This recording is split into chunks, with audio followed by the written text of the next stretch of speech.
and welcome to the Onyx Path Twitch channel. I am Travis Legg. I am hosting I have the honor and the pleasure of hosting a V5 Q&A with Matthew Dawkins. Welcome to the Twitch channel, Matthew. I don't think this is your first time on the Twitch channel, right? I mean, you've been here in some capacity or another? I've been on the Twitch channel, I think, in a capacity. I think mostly through voiceovers. We've uploaded some of our trailers for Kickstarters to the Twitch channel, and I've occasionally been given calls to do the voiceover for those. But I don't think I've appeared on the Twitch channel in person, as it were. Gotcha. Well, welcome. In case there is someone that's stumbled upon this and is unaware of who you are, would you mind letting the audience at home know just a little bit about you, who you are, what you do, your pronouns, things along those lines? So, Matthew Dawkins, he, him. I am the in-house World of Darkness developer for Onyx Path Publishing. I have also been a freelance writer and developer for many games outside of the World of Darkness. And I have likewise worked on Vampire for White Wolf, now Paradox directly. I've worked for Modifius on Vampire as well. And let's think. I guess I'm becoming a bit of a journeyman when it comes to freelancing. I've been doing it for 5 or 6 years now across a whole slew of companies, from Onyx Path, as mentioned, to Green Ronin, Chaosium, Cubicle 7, Helmgast on Cult Divinity Lost, and yeah, a bunch, and I'm sure I've just missed some. I'm also working on the Vampire the Masquerade board games, so Heritage and Chapters, and you may well see me on Blood Feud. We'll have to see. But yeah, I've been busy. A very, very busy boy you have been. I would say that's an accurate statement.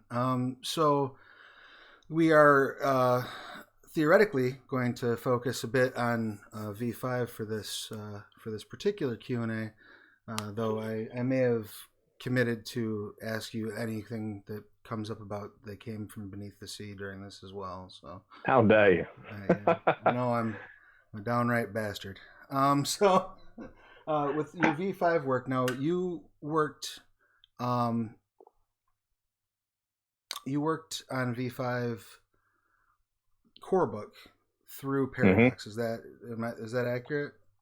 Yeah, so I worked on the V5 core book for Paradox. I also worked on the Camarilla and Anarch books in various capacities as a writer, mostly of setting. Did a few system bits, but mostly my jam was lore, characters, politics, that kind of thing.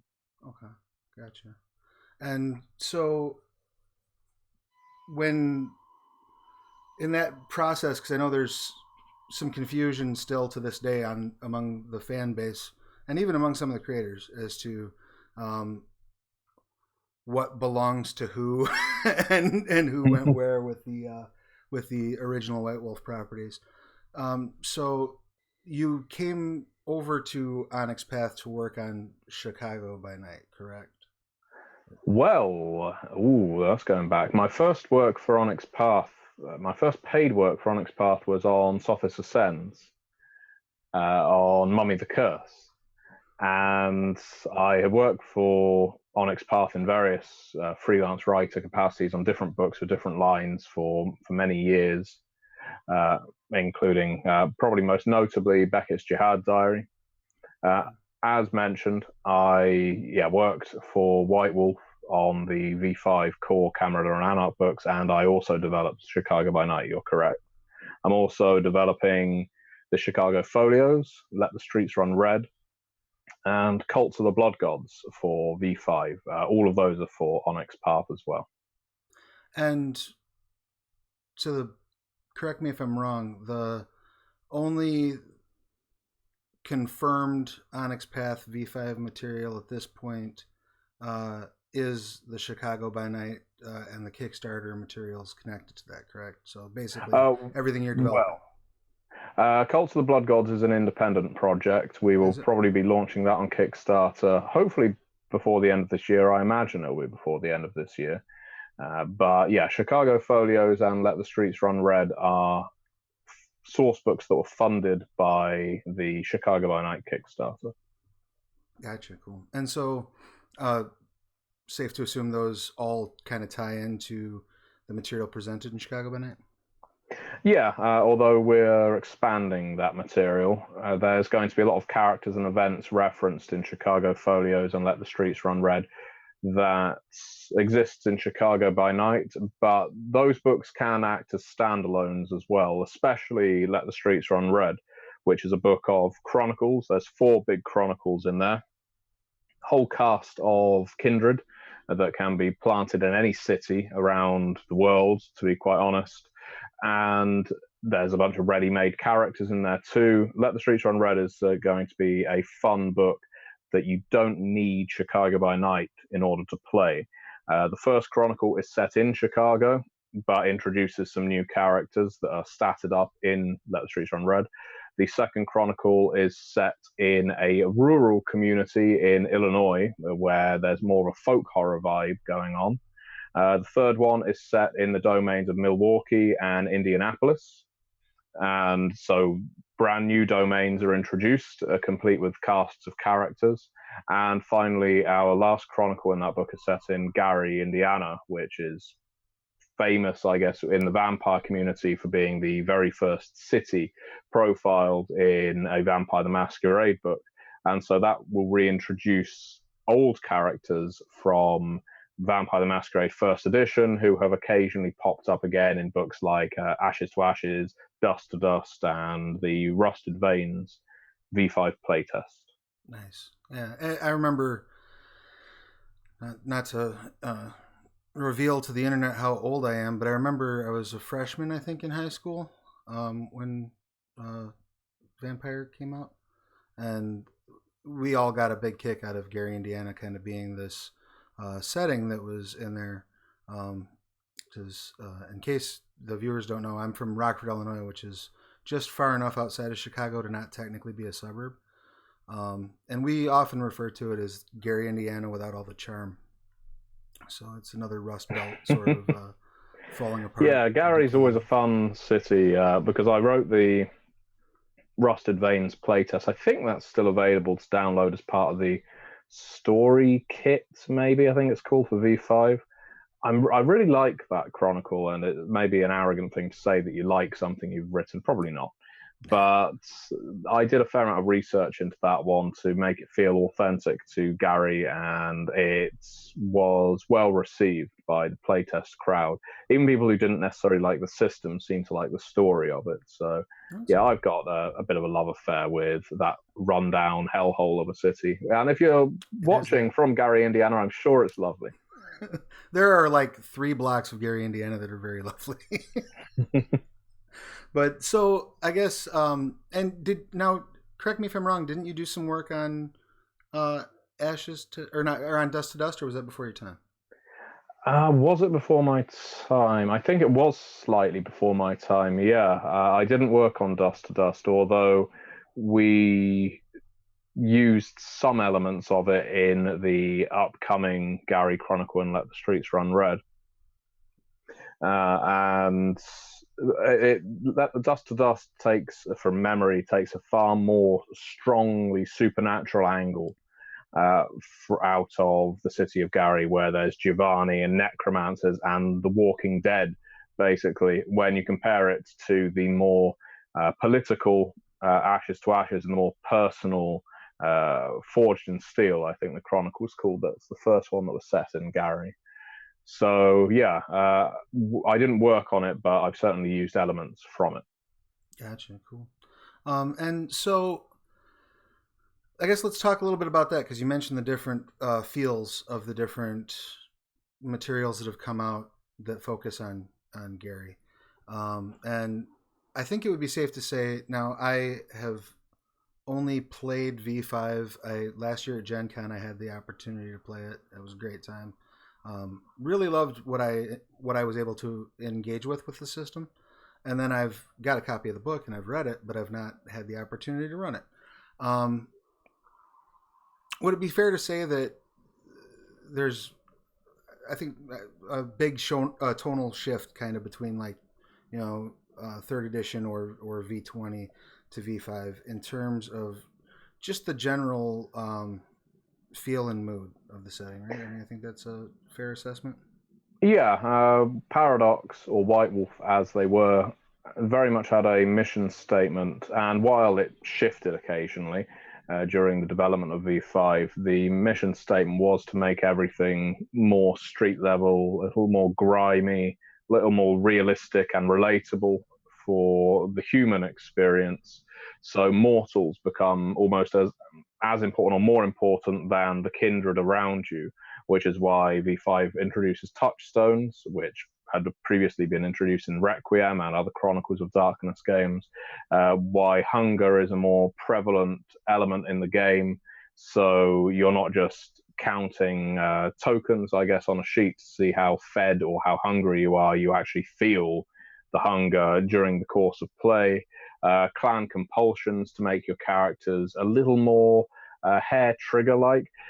The point being, yeah, V5 definitely brings things back down to that street level. And you could almost say revised edition or third edition was almost entirely political in focus. The Sabbat and Camarilla war was right at the forefront, and of course, so was Gehenna. V20 has a little bit of everything, but when you look at Beckett's Jihad Diary being the capstone of V20, Beckett's Jihad Diary is all about globe trotting, it's all about meta plots, it's all about Methuselahs, antediluvians, and the rest of the lore of Vampire Masquerade. So when you get back to V5, I feel, I know obviously that some people criticize V5. Not everyone likes every new edition of a game, and that's absolutely fair enough.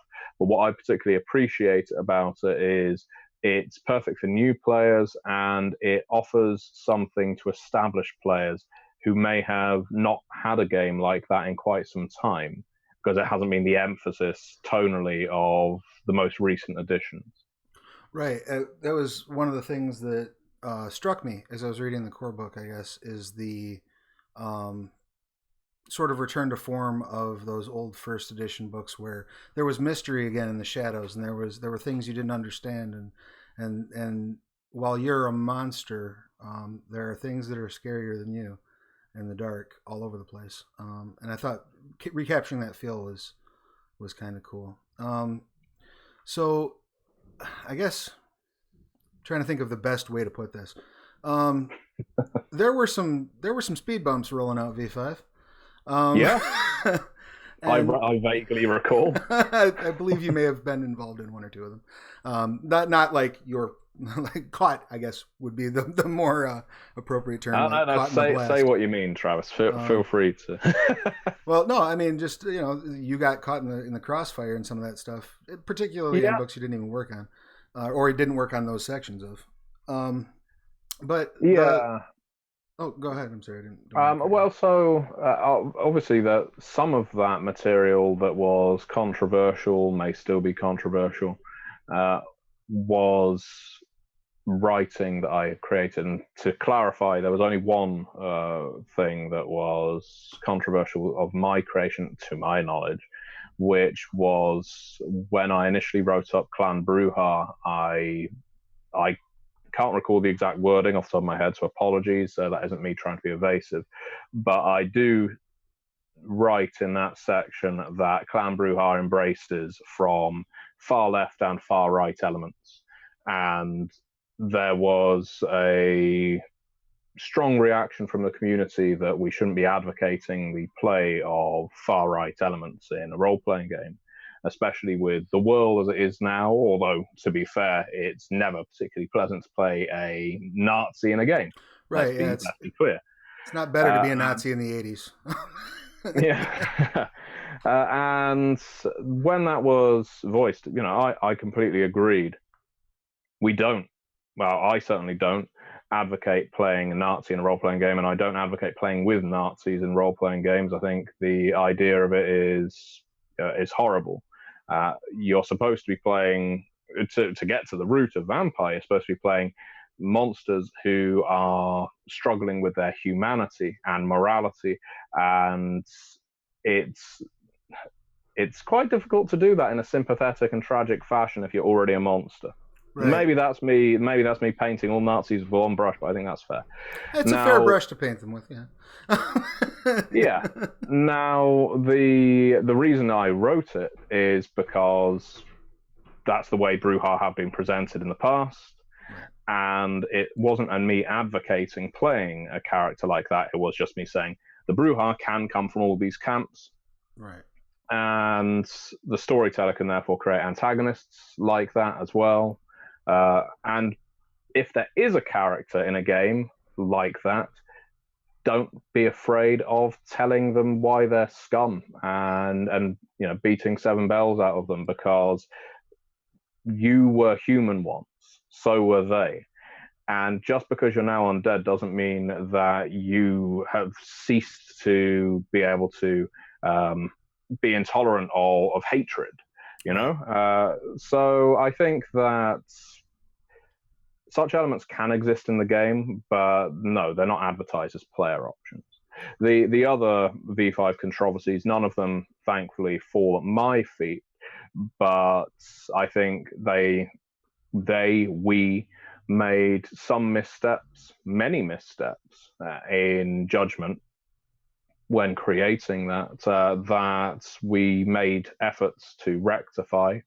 I think one of the biggest issues was lack of communication with the community, which is something that improved in the very close to the release of V5, and subsequent to that. But because there was a fair amount of silence, which was perceived as ignorance and even consent to hateful views, in the run-up to that release, for the first year or so after V5 was even announced, it didn't go down very well. And I think a lot of that could have been solved with clearer communication with concerned parties.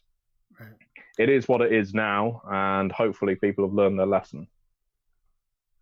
Absolutely. And the reason I guess ask that is to lead into, let's say there's a player, who was very interested in the earlier editions of Vampire, and they saw this sort of, minefield go off, to quote somebody from chat, with the controversies that surrounded V5, and they just kind of like, nah, I'm going to take a pass. Now that Chicago by Night's rolling out, I guess, what would your, if you're sitting across a coffee table from somebody who is like, oh, I backed out when I saw all the weird controversy with V5, what would be your pitch to bring them back in with Chicago by Night? Is that something that you had in mind when you were working on it? Is that something that you thought about as using it as kind of like a on-ramp back in? For yeah, like I mean, it's you never want to be tripping over yourself to make apologies in creative work, because it will ostracize part of the audience, a large part of the audience potentially. What you can only do is really improve.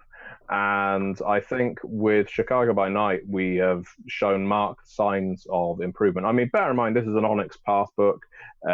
This is Onyx Path's first V5 book. I don't recall any V20 books being mired in controversy, but do feel free to correct me if I'm wrong. Edition wars notwithstanding, yeah. Yeah. Now, V5 benefits, or V5 Chicago, I should say, it benefits greatly from having an amazingly diverse cast of authors and profiling an amazingly diverse cast of characters that is authentic to the Chicago experience. And in fact, I would say any major metropolitan experience. We have characters of multiple ethnicities, multiple religions, multiple genders, and we're not doing it as a box ticking exercise, which some people have leveled at us. We're doing it because Chicago, the city, is very much like that, and that doesn't just include those backgrounds; it also includes class, the perception of working class through to middle class, to the mortal sense of blue bloods and upper classes. Street criminals all the way through to white collar criminals. And by painting Chicago in such a diverse way, I think it makes it the perfect campaign setting for Vampire the Masquerade. That's the way I always try and sell someone on Chicago by Night. I say, well, do you have a campaign setting for Vampire the Masquerade? And they might sometimes say, well, I'm planning on setting it in my own city. I think that's absolutely perfect. Do that. But do take a look at Chicago by Night, because it's a brilliant example of how you can do that in an incredibly diverse and interesting way. We've got, I think, over 50 different characters in there. We've got a profile of how a city is set up in terms of territory. We have, of course, lots of lore and meta plot bits you can pick and choose. We have the Lasombra, of course, being profiled along with their discipline.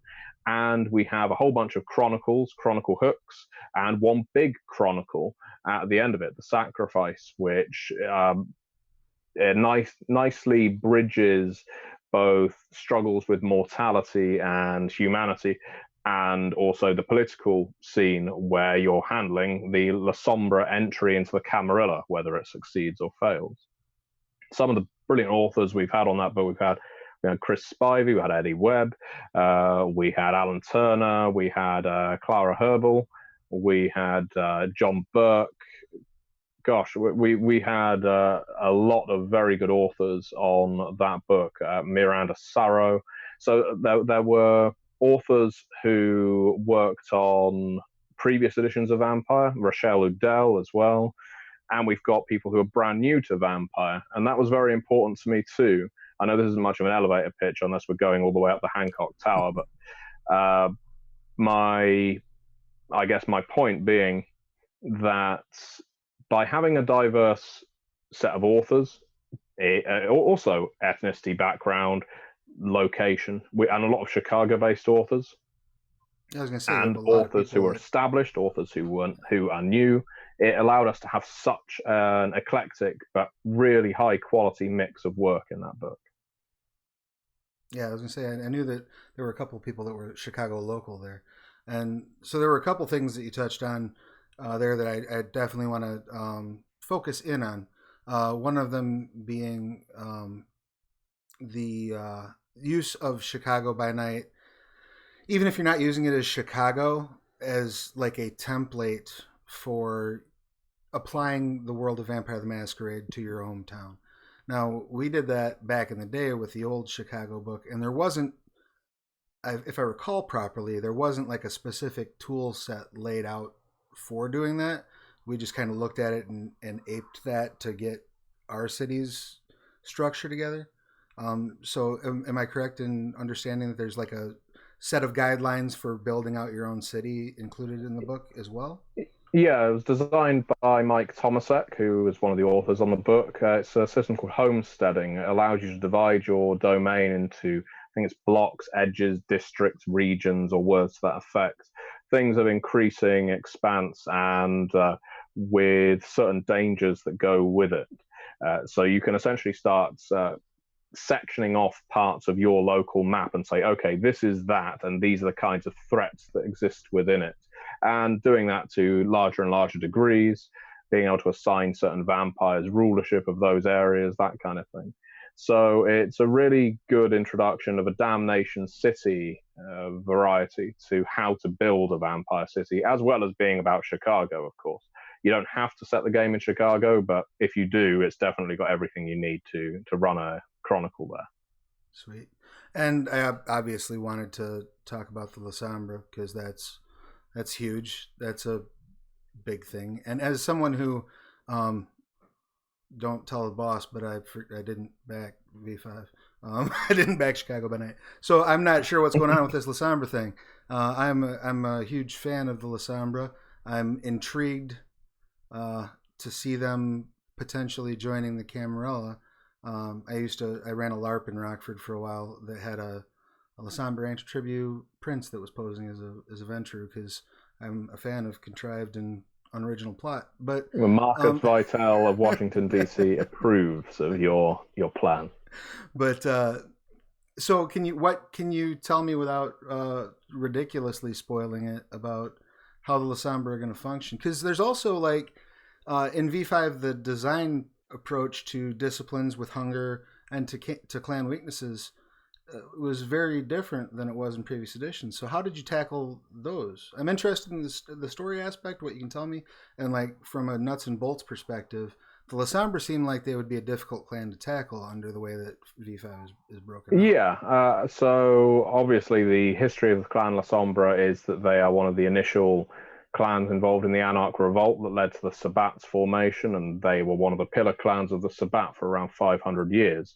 Come V5, or V5 Chicago by Night specifically, they are making entreaties to enter the Camarilla, but it's on a city-by-city basis, where the Banu Hakim, formerly known as the Assamites, almost split their clan in half and moved en masse to the Camarilla. The Lasombra have got a more segmented approach. They're making deals with respective princes to gain Lasombra contingents within Camarilla domains. The reasons being, without putting too many spoilers in, because it's worth reading it in the book, the Lasombra are a clan of winners, or victors. I think that's almost a better way of putting it. They believe that they must be on the side that is victorious, whereas if not, there's no point. There's a certain Darwinian aspect to the Lasombra, always has been. They like to embrace people who have been through an awful lot of struggle and come out on top. So they appreciate the working class hero who has been screwed over all their life, only to climb out after elbowing everyone else in the face and sitting on top. And then they don't act with a great deal of compassion to the people who struggle with them. They think, I'm at the top now, so you can serve me. That's a fairly Camarilla ethos, as well as, being some elements of the Sabbat.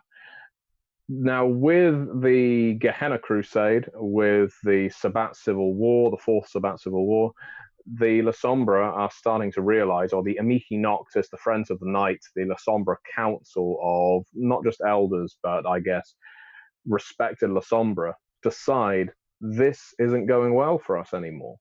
The Sabbat has devolved. We are being fed to increasingly ancient Methuselahs who we have no way of destroying, and every single time we send 9 vampires after them, those 9 fall. It's only the 10th that brings that Methuselah down, diabolizes the Methuselah, and when that vampire comes back, are they even truly a Sabbat vampire anymore? Or are they something else? So the Lasombra think, you know what, we've had fun for 500 years, we've pursued our cause, but with the Methuselahs rising, with the Sabbat flailing, and with the Second Inquisition appearing, it's time to take a different approach to becoming victorious. The Camarilla have been doing pretty well for the last 500 years. It's time to go to them, cap in hand, and see whether we can fall on their mercy. Now, the Lasombra probably aren't going to see it quite like that. They're never going to, as a clan, fall on their knees and beg, but they'll probably be prepared to act that way if it means they are guaranteed security and positions in the future.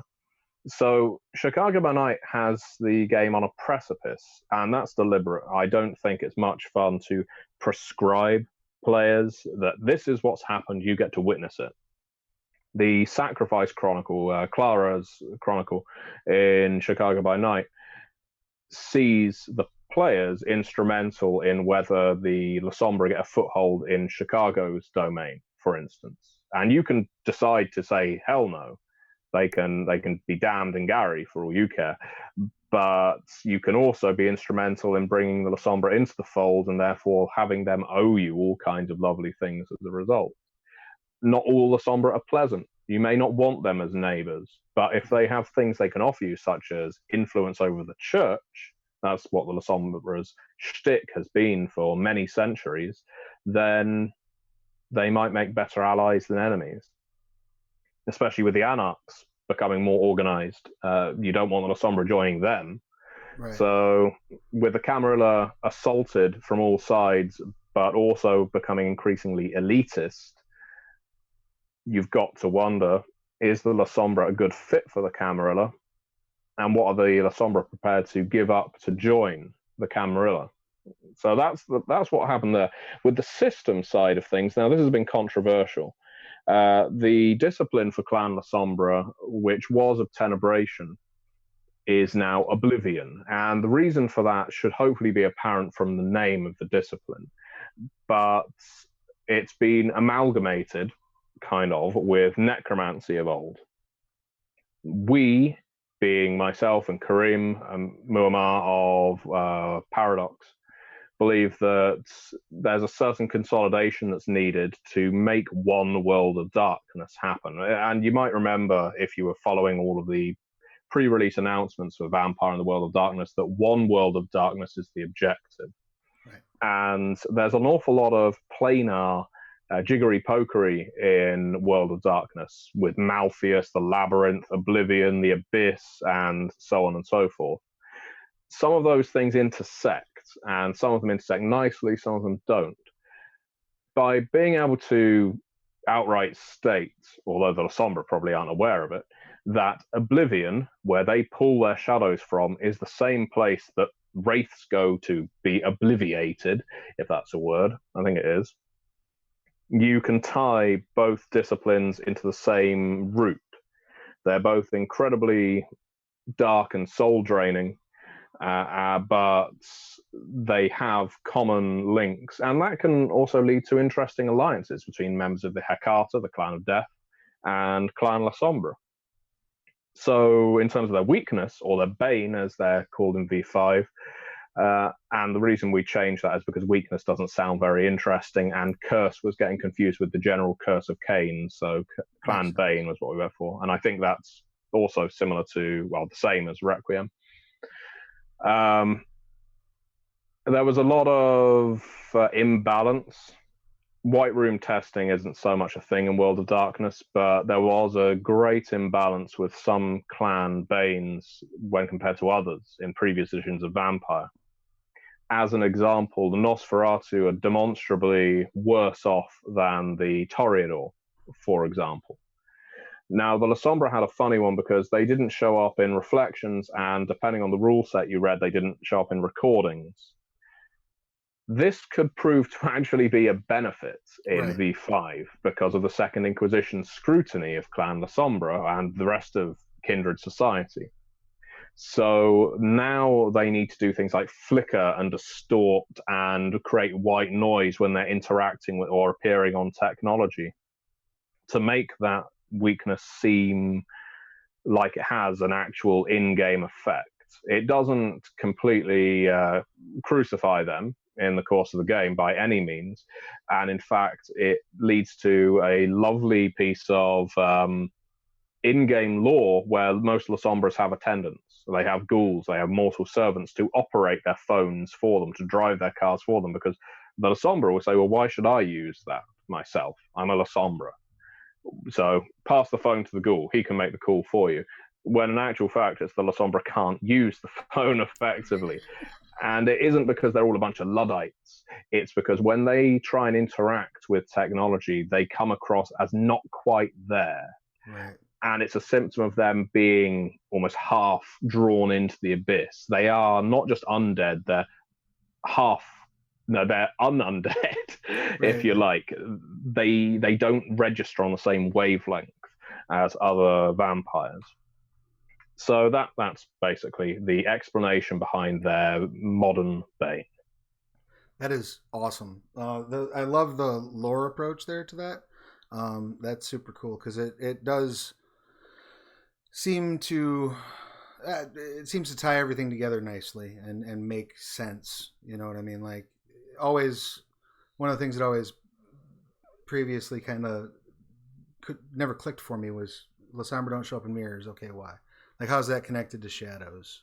You know what I mean? Like, what's the connection? But having this, that sounds really cool. Having them be almost like a undead portal to Oblivion in a sense, and that sort of leaks out of them. Yeah, and the thing is, they can still use technology. This is the thing. There's gradients of Clan Banes in V5. So if you're a humane Lasombra and you're keeping yourself in check, you can use a phone better than any of your clanmates. And that creates storyline. If you're the only member of the pack, for instance, who can operate your smartphone, then you don't just have a use, but they're going to all be jealous of you. They're going to want to bring you down to their level. You're not a true Lasombra. Right. Far too human. not casting reflection is a thematically beautiful weakness. It is. It's lovely. Of course, it ties into everything about old vampire lore.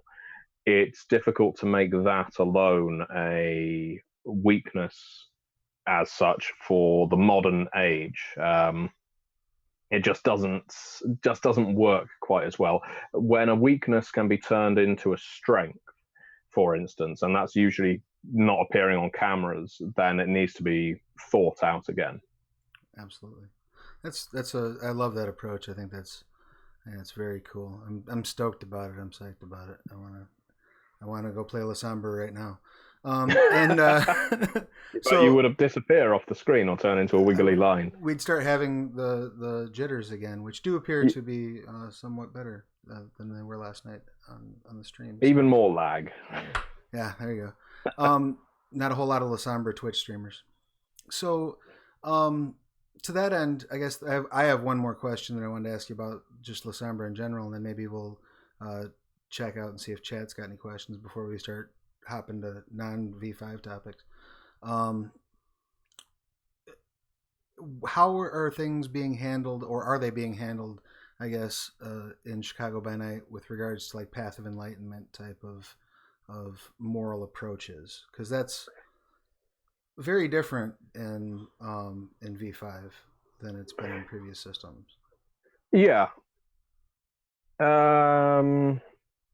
The Paths of Enlightenment aren't in V5, not yet anyway, so they're not even being introduced in Chicago by Night. Even the eldest vampires are on humanity, because part of V5's ethos, I guess, is that it's all about the struggle to maintain humanity, and picking up a different philosophy that allows you to coast along. All right, there'll be sacrifices, but the more alien you become, the less they become sacrifices. Basically defeated the object of what we were going for with V5.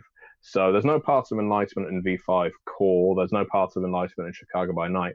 And I don't believe, from Modiphius, speaking from Modiphius at this point, there's any in the V5 Player's Guide either.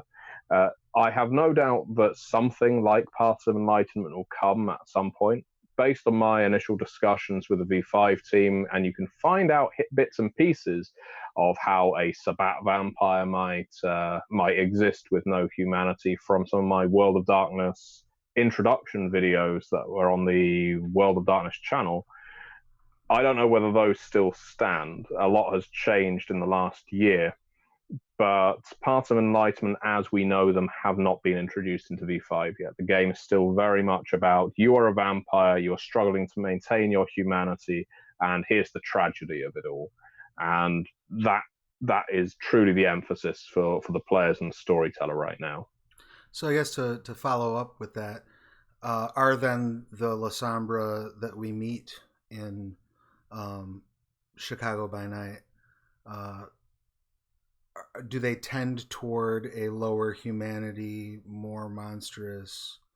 That's a good question, because no one has asked that yet. And I think, well, we've actually got a nice range of Lasombra. So the most iconic Lasombra we have is Tally, who appears in some of the Clan novels, and he was in Beckett's Jihad Diary fairly prominently as well. He is Lucita's old rival. And he's a stalwart Templar of the Sabbat. So his humanity is something like 3. But then you have his Childer, one of whom is a Sabbat warlord, and I think their humanity is like 1 or 2. That's Malankov. And then you have his other child, who's a more political Lasombra, and was in the Sabbat, but was more based on the arrangements and orchestrations of things, less inclined to rove around with a pack and slaughter people, but still in the administration of the Lasombra. And so her humanity is higher. We then have Chicago's residents. Those 3 are just visiting, really. And Chicago's resident Lasombra, we have one who is a cultist, whose humanity is pretty damn low. Michaelis Bassarat, who is a member of the cult of Shalim. And that is essentially an abyss cult. Yeah, so his humanity is as low as you'd imagine. But we then have a brand new Lasombra fledgling who knows very little about her clan and so their humanity is likewise middling to high. So we've got a nice range. We've got some ex-Sabbat Lasombra, and we have some brand new Lasombra, some of whom cling to the Camarilla, some probably don't give much of a damn about which sect they belong to. Cool. And then I guess the last question would be, the Sabbat isn't really... Would it be fair to say the Sabbat's not really explored or explained further in Chicago by Night? You get bits and pieces about what the Sabbat are up to in the Lasombra's clan write-up, but we are being deliberately mysterious. Part of what made both first and second edition Vampire the Masquerade. A lot of people cling to Vampire the Masquerade first edition and say that it was the best edition, but it was a very short edition, right. And second edition came out pretty damn quickly. So a lot of the things first edition is credited for is actually present in second edition as well. And something both first and second edition did was make the Sabbat out to be monstrous, mysterious, a death cult, but no one really knew what they were about, at least for the first probably 10, 15 releases of Vampire the Masquerade, including the original Lasombra and Tzimisce clan books. It still doesn't really go into a huge amount of detail of what the Sabbat are about.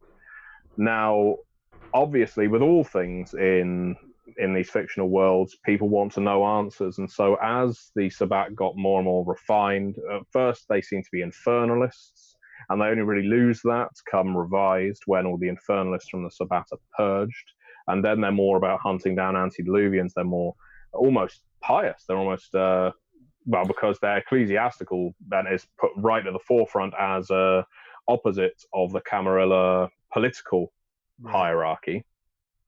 The Sabbat go through a lot of changes across the editions.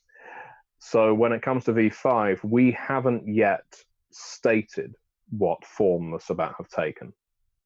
There's occasional references to Sabbat marauders who attack cities, but they seem to be almost like they've lost their pack and they've lost their minds.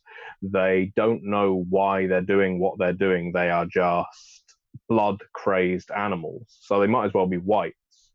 The main body of the Sabbat is an army, and it's an army that is ravaging parts of the world right now. And with that army ravaging parts of the world, it's quite possible the Masquerade isn't going to hold up for much longer.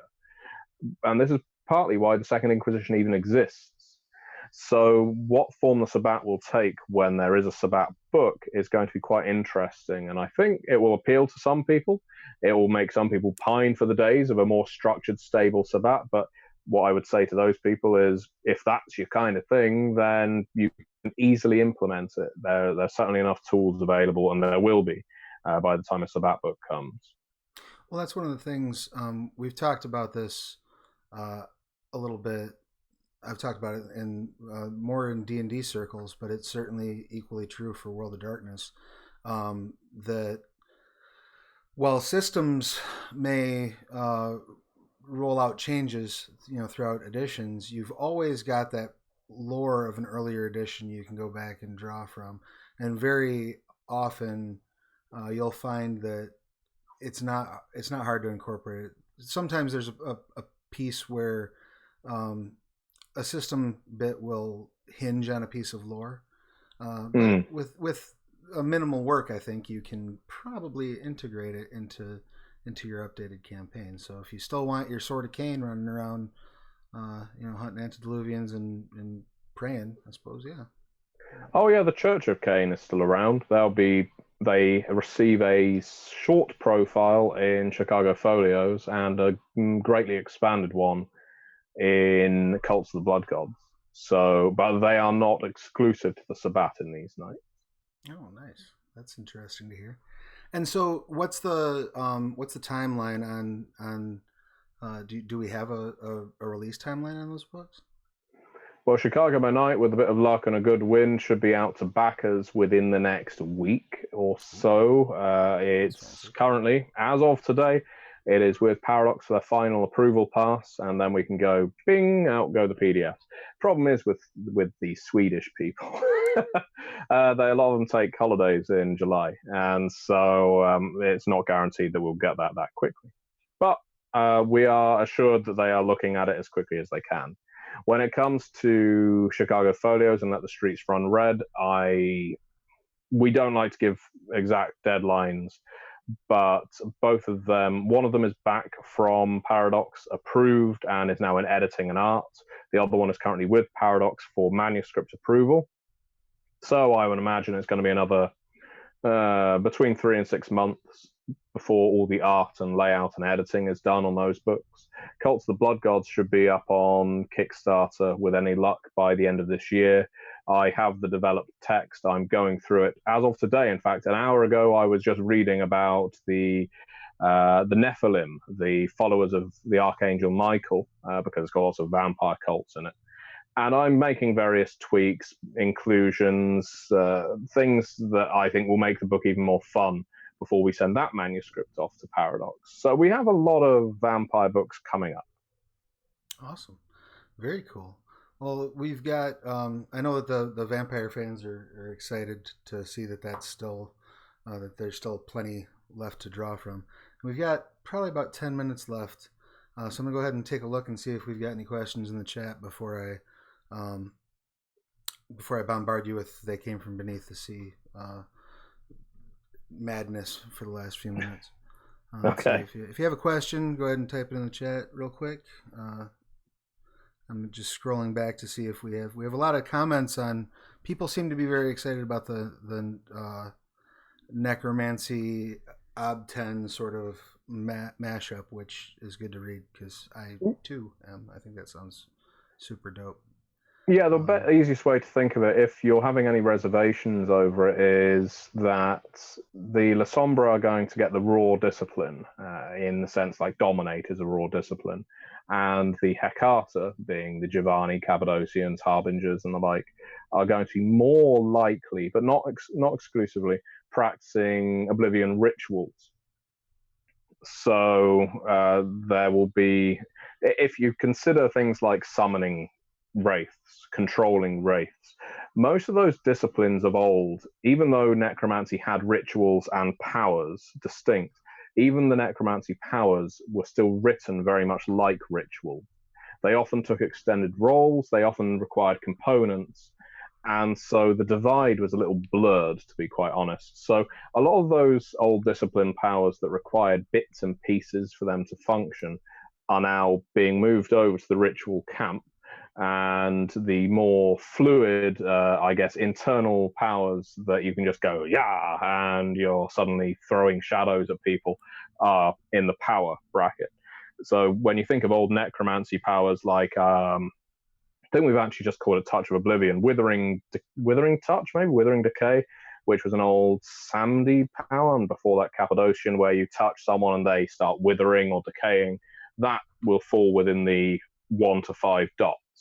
Whereas something like Communing with the Dead is more likely to become a ritual. Gotcha. Okay. And so now, will that role, will that also be reflected in the Hakata's discipline as well? Yes. So the Hecata will have their discipline of Oblivion detailed in full in Cults of the Blood Gods. Okay. Cool. Rock and roll.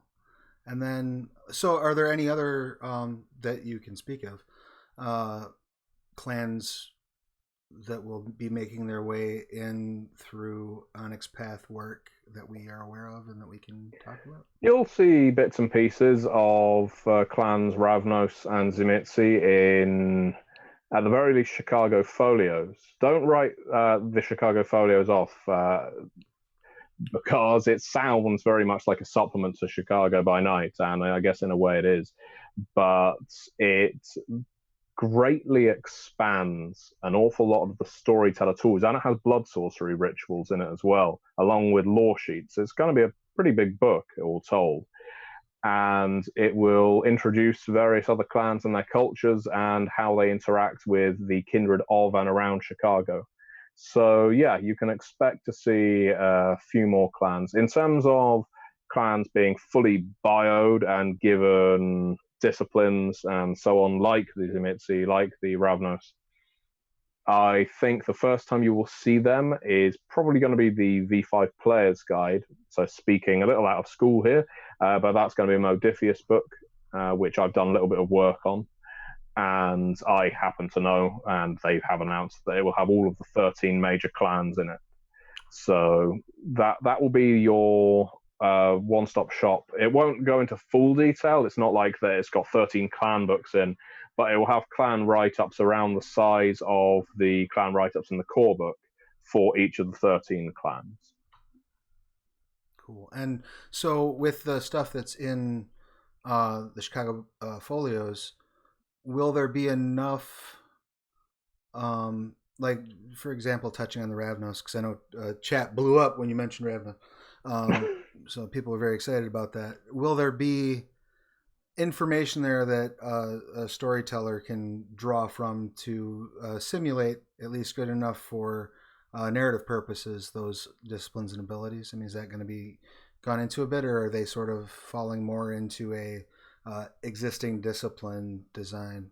Oh yeah, well, if you see a Ravenous in that book, they will have a stat block, and you'll be able to see what disciplines they have. That's where I will leave it at that. Gotcha. Cool. So you'll definitely have to pick it up and get all the details. And has Modiphius? Modiphius? Woo! It's early. Have they announced a release date for Player's Guide? I think they've stated they aim to get it out in preview format by the end of this year. That's my understanding. Don't quote me on that, audience. Right. But the best place to look for that will be on Modiphius's website or Facebook page. I know they have a mailing list as well, so by all means subscribe. They're probably more informed than I am. I'm just a humble freelancer. For sure. And they are, and again, like, not to beat a dead horse, but still see confusion about it. So I think it's good to reiterate, that as of right now, Onyx Path's involvement is strictly in these V5 books that we have spoke about today. So Modiphius, I think, have announced 4 products. We've announced 4 products, and that's about where it is now in announcements. Whether more books come, I am sure there will be more books, and who produces them is a subject, I guess, to be disclosed in the future. But yeah, for now, we have, as mentioned, we've got Chicago by Night, Chicago Folios, Let the Streets Run Red, Cults of the Blood Gods. Modiphius have got the Player's Guide. They've got Fall of London, which I co-developed. They've got a beginner's kit or beginner's pack, which is planned, and I believe they have mooted, I don't know whether they're working on it yet, a Second Inquisition source book. I think those are the 8 books that have been announced so far. If there's anything that I have missed, then by all means tell me in the chat and correct me. But I think those are the 8 source books that have been announced to date. And so at present, you are doing some writing on Player's Guide, is that correct? Are there any other books that are being produced outside of Onyx Path that you're working on? Yeah, I can't escape Vampire.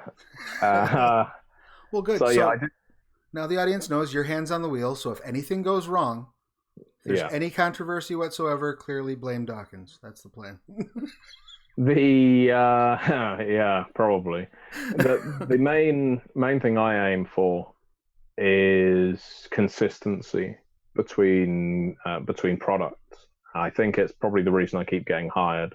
I'd like to think it's my writing and development skill as well, but honestly, I think because I have been working on Vampire now since V20 and have an established history of knowledge of the line quite in depth, I've been on and will be on, as far as I know, every V5 book announced so far.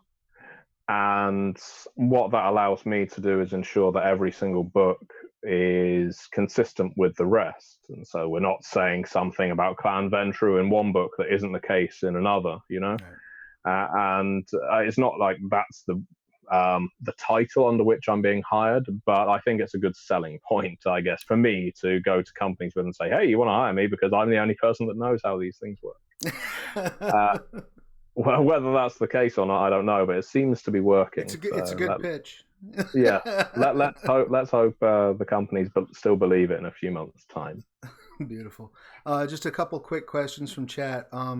Does Wraith 20 update the world of Wraith enough to be used in V5, or is there still more to go to update that setting for use with the Hekata? Well, Wraith 20 is a fantastic book. You might be able to see it near me. There's the deluxe version. The system in Wraith 20 is different to the system in V5, undoubtedly. But I don't think I've never found it terribly difficult to adapt the previous storyteller system to the existing one, especially when it comes to antagonists. Most of the attributes and skills remain the same, and so being able to use the Arcanoi of Wraith in a game of V5 wouldn't be too hard.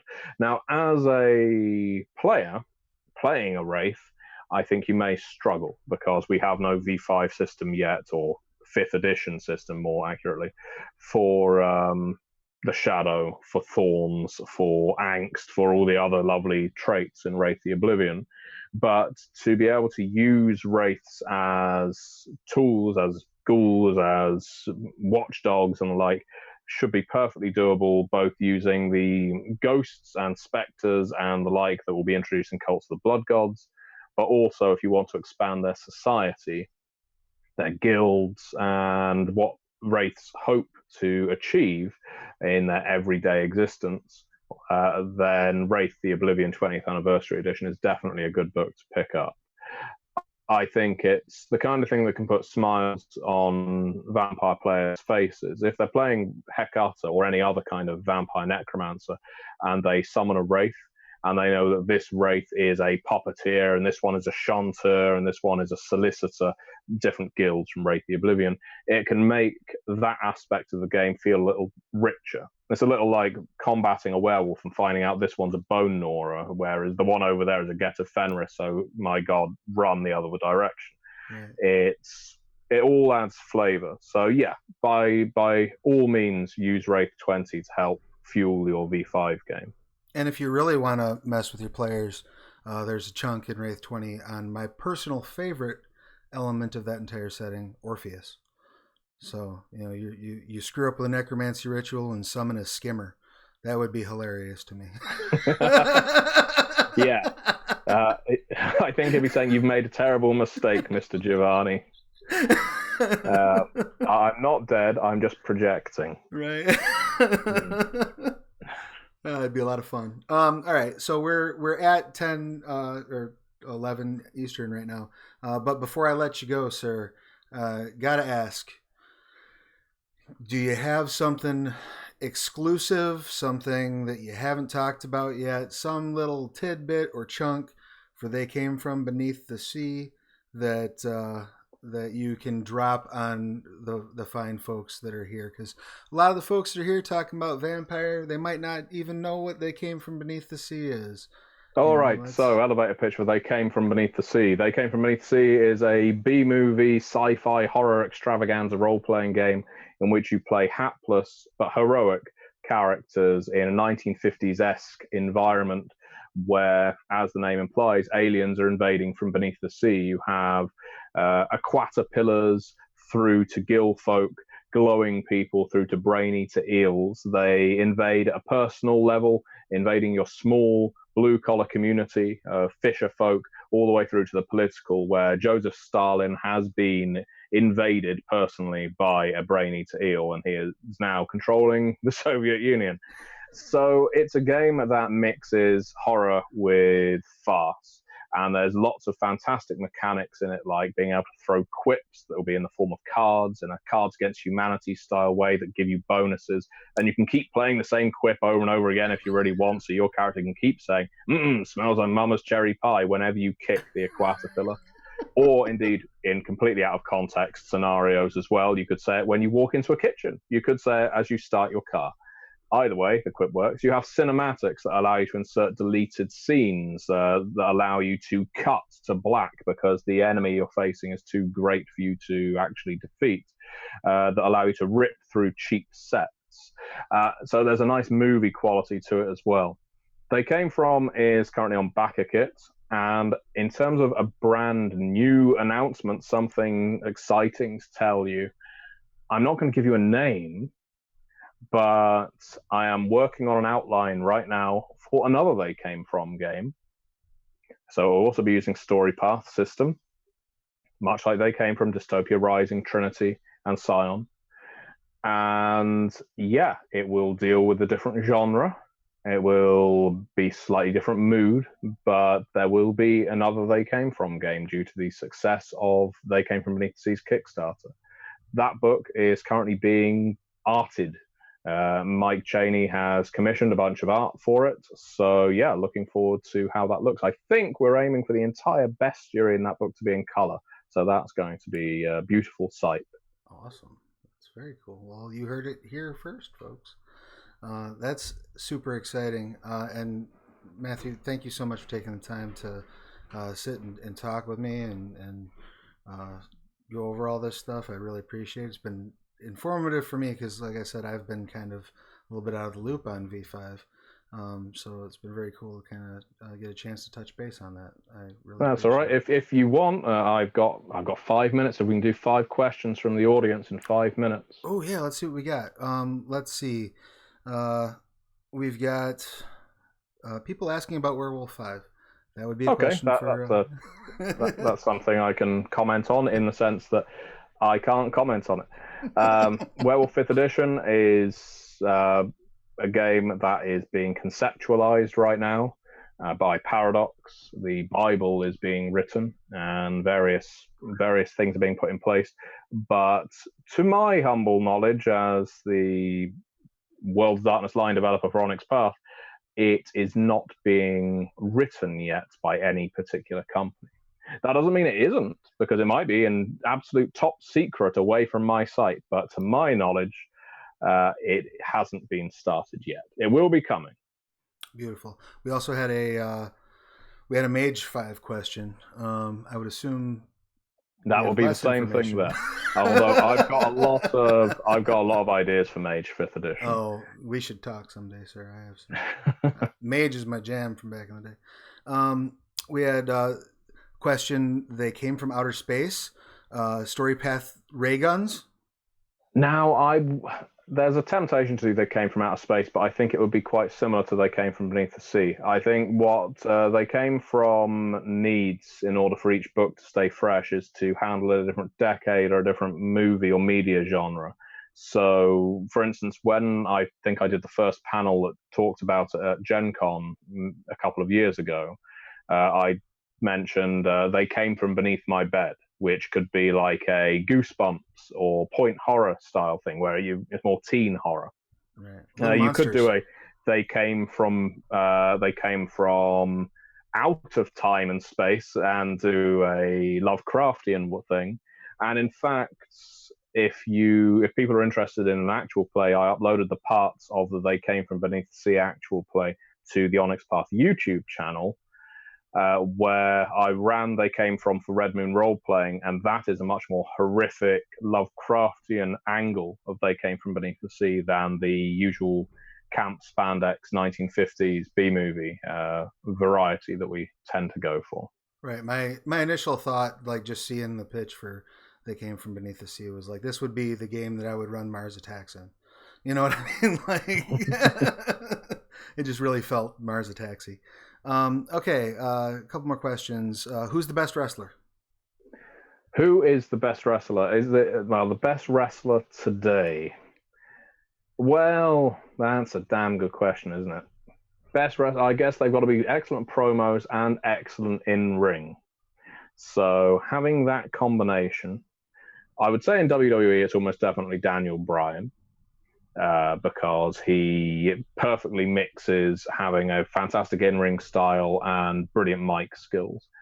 Outside of WWE, There's a lot of very good wrestlers out there right now, but I think it would be MJF in AEW. He is I think I got the initials right. I think he is the absolute best heel wrestler going today. Awesome. And last question, if my counting's not off. Well, I'm gonna ask you two because they're both pretty simple. Dead Gentleman's Guides to Wraith, is that a possibility? Yes.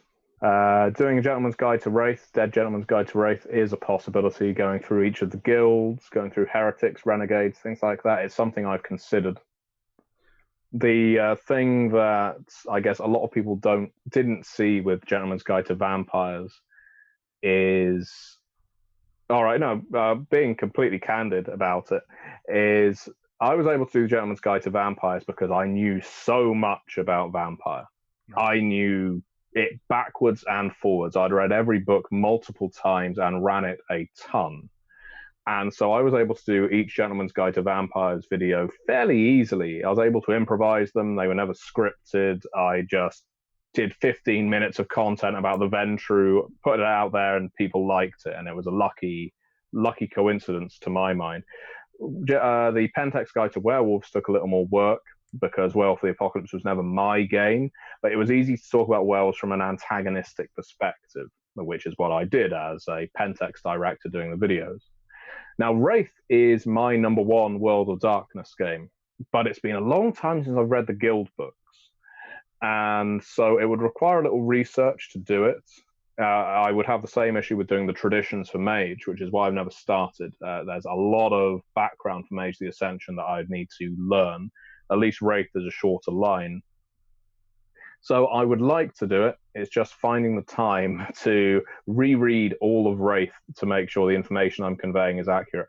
You could argue you don't need to read it. You could just make it all up. But I want there to be some authenticity to my content to make people engage with it and to be able to link it to their games. So if I just make it all up on the spot with no frame of reference, then people are going to review it and they might not be able to apply it to their own chronicle. Well, and not for nothing, you are a source that people look to, to lean on for lore. You don't want to shirk that responsibility. And Indeed then not. The last question of the day, and I'm sorry if we didn't get to yours, but I saw something that I thought was relatively germane to discuss. Oh yeah. So what's next? Mummy or Hunt of the Vigil? Ooh, so that's Chronicles of Darkness, I assume, because Hunt of the Vigil was mentioned. Yeah. I think it will be a different game, but I think but in terms of Hunter and Mummy, I think Mummy will probably come before Hunter. Okay. That's a hunch. It really depends on which one gets approved first, which one is in the most complete state. Because one of the things we do with Onyx Path Kickstarters now is we like to release the manuscript to the backers as the Kickstarter goes on. Right. So we need to be confident that the book is in the state we want people to view it. And both books are up there, but really it just depends on which one comes first. And it's different teams working on different books. We're not competing, we're not racing. We just want to make the books as good as we possibly can. Awesome. Cool. Well, again, if you're in chat and we didn't get to your question, I'm sorry. I bet you if you tweet one of us, both of our Twitter handles are here on the display under my face. I'm sure we can try to get around to answering those for you. In our copious amounts of free time. Otherwise, be sure to come back here. We're going to be back on tomorrow at 7 p.m. is session 1 of Collateral Damage for Aberrant. We had our session 0 last night. Seemed to go pretty well. Though Dixie might hit me with a chair at some point. That was established, but it'd be worth it. It's going to be a fun time. Definitely tune in for that. Aberrant, speaking of, still on Kickstarter. You got a little less than a week, so you better get in there and get on it. Go pick it up, read it today, watch along tomorrow. Tell us where we're messing up the rules. It's going to be fun for everybody involved. And then what else have we got to promote? I think that's pretty much it. If you just keep an eye on the post roll, or head to the Onyx Path Facebook page. I think we've got it posted. The schedule for this week, for our launch week of the Twitch channel, is up there. And then probably either at Gen Con or very shortly after Gen Con, we'll be announcing a regular schedule. We got a lot of fun stuff. There's a couple teasers in the pre-roll here of some of the things that are coming. So just keep your eyes peeled for that. If you have not yet done so, please follow this channel. You following, hitting that notification bell so you know when we go live, that's a huge help to us. And you know, as things progress, we'll have more ways for you to interact with the channel. And definitely, if you have not yet done so, head over to YouTube and subscribe to the Onyx Path YouTube channel. Subscribe to Matthew's YouTube channel. What's your YouTube hand? Is it just the YouTube, The Gentleman Gamer? It is The Gentleman Gamer. I think you can find me with youtube.com/user/Gentleman Gamer. If not, type The Gentleman Gamer into Google. I'm sure I'll come up somewhere. It'll pop up. Yeah, it'll be there. It'll be in the listings. So yeah, make sure you've subscribed to all those, followed all those. Tell all your friends to do the same. And thank you all so much. If you are at Gen Con, I will be there this year. Matthew will not. Is that correct? No, sadly not. And I'll be at Authors Avenue Table R or at one of the Onyx Path panels. So come by, give me a hug, tell me that you like what I'm doing, even if you don't, because I have poor self-esteem. And we will hopefully see you all again very soon. Thank you so much for joining us. Let's do the awkward wave while I hit the transition. Bye bye.